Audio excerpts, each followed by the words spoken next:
Welcome to California Real Estate Exam Example. Let's begin. Question 1. Broker Julia receives an earnest money deposit of $7,000 from buyer Fiona for a property in San Diego. Under California law, how many business days does Julia have to deposit this money into a trust account or neutral escrow? Here are your options. Option A, 1 business day. Option B, 2 business days. Option C, 3 business days. Option D, 5 business days. The correct answer is option C, 3 business days. Explanation. California real estate law requires a broker to deposit trust funds, like earnest money, into a trust account, neutral escrow, or hand them to the principal within 3 business days of receipt.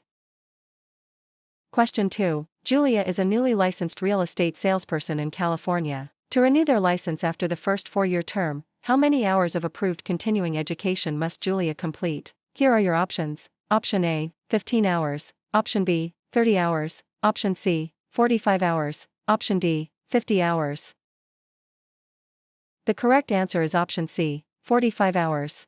Explanation. All real estate licensees in California must complete 45 hours of approved continuing education every 4 years to renew their license.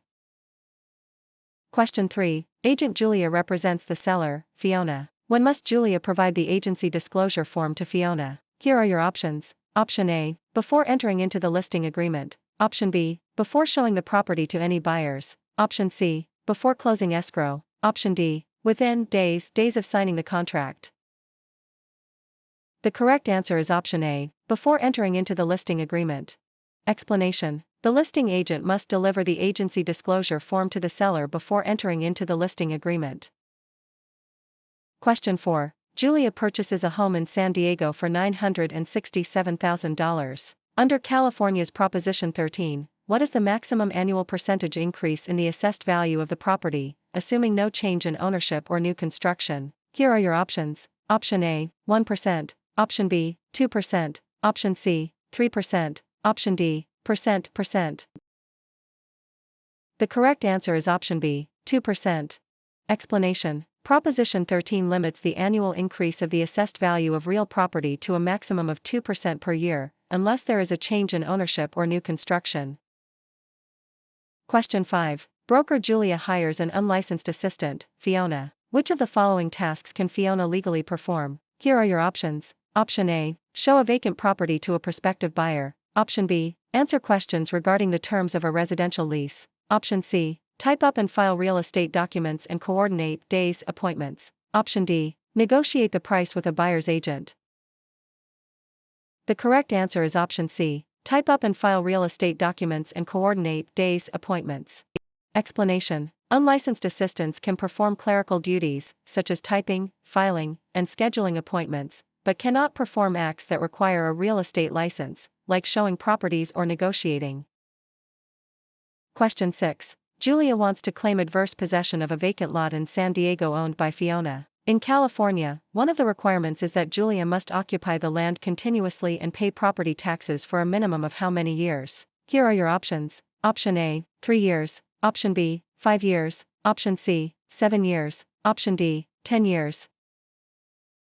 The correct answer is option B, 5 years.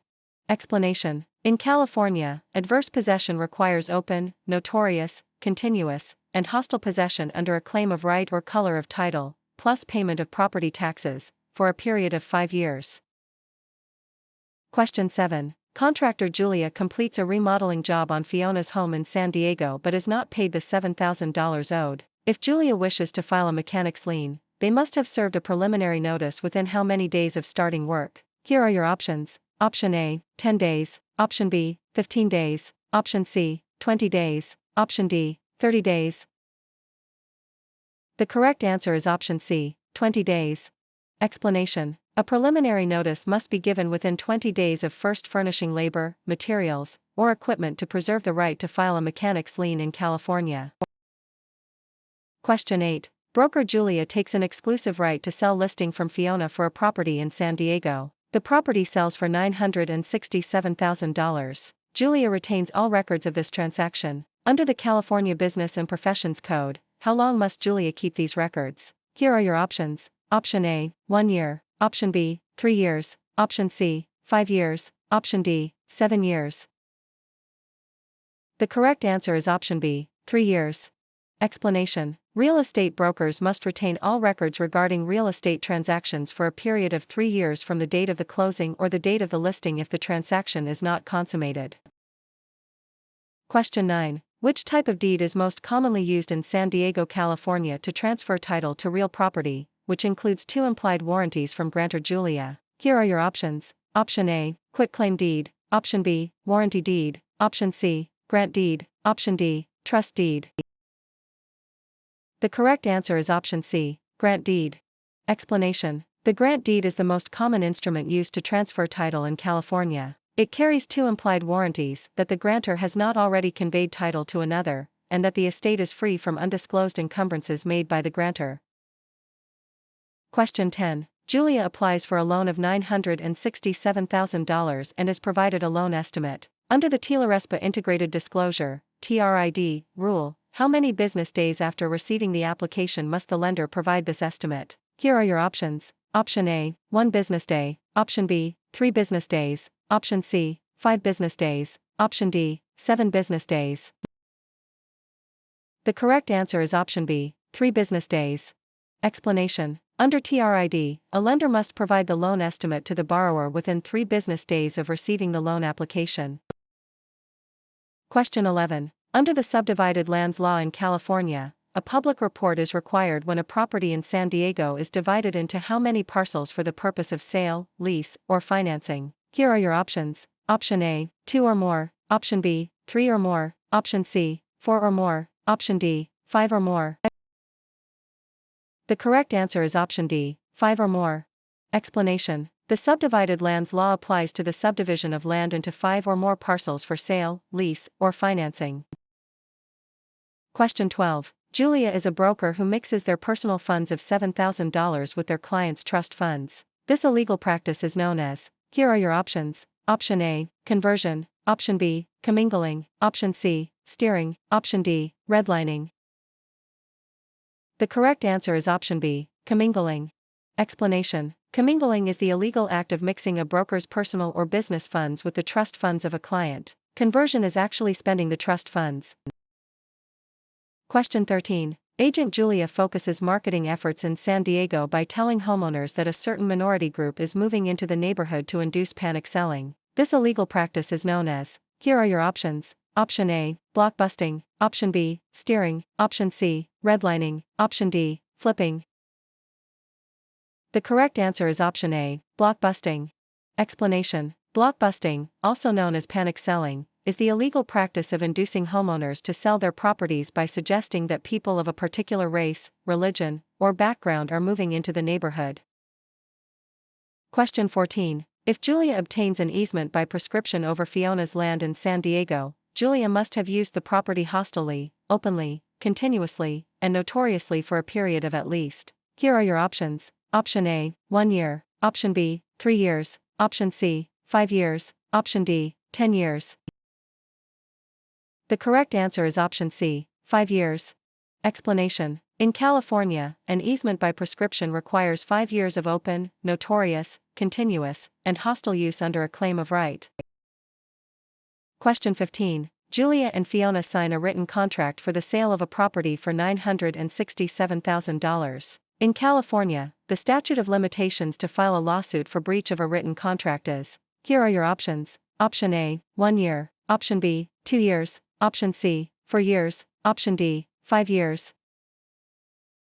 The correct answer is option C, 4 years. Explanation: the statute of limitations for bringing a lawsuit on a written contract in California is 4 years. Question 16. When calculating the property tax on Julia's home in San Diego, the county tax assessor uses the properties. Here are your options. Option A, market value. Option B, assessed value. Option C, appraised value. Option D, replacement cost. The correct answer is option B, assessed value. Explanation: property taxes are based on the assessed value of the property, not the current market value or appraised value. Question 17. To create a valid joint tenancy between Julia and Fiona for a property in San Diego, which 4 unities are required? Here are your options. Option A, time, title, interest, possession. Option B, time, title, consent, payment. Option C, agreement, consideration, title, possession. Option D, interest, possession, funding, signature. The correct answer is option A, time, title, interest, possession. Explanation. The four unities required to create a joint tenancy are time, title, interest, and possession, often remembered by the acronym TTIP. Question 18. Broker Julia holds an open listing on Fiona's property in San Diego. Julia will only earn a $7,000 commission if they are. Here are your options. Option A, the first to show the property. Option B, the procuring cause of the sale. Option C, the listing broker of record on the MLS. Option D, able to hold days open houses. The correct answer is option B, the procuring cause of the sale. Explanation. In an open listing, the broker only earns a commission if they are the procuring cause of the sale, the one who brings the willing and able buyer. Question 19. Julia executes a deed conveying property to Fiona. For the deed to be valid in California, it must contain all of the following except. Here are your options. Option A, a granting clause. Option B, the signature of the grantor, and 1. Option C, the signature of the grantee, and 2. Option D, an adequate description of the property. The correct answer is option C, the signature of the grantee, and 2. Explanation. A valid deed must be signed by the grantor, but the grantee is not required to sign it. Question 20. A lender offers Julia a loan of $967,000 to purchase a commercial property in San Diego. The lender requires the property to be used as collateral while Julia retains possession. This is known as. Here are your options. Option A, subordination. Option B, hypothecation. Option C, alienation. Option D, amortization. The correct answer is option B, hypothecation. Explanation. Hypothecation is the practice of pledging property as security for a debt while retaining possession and use of the property.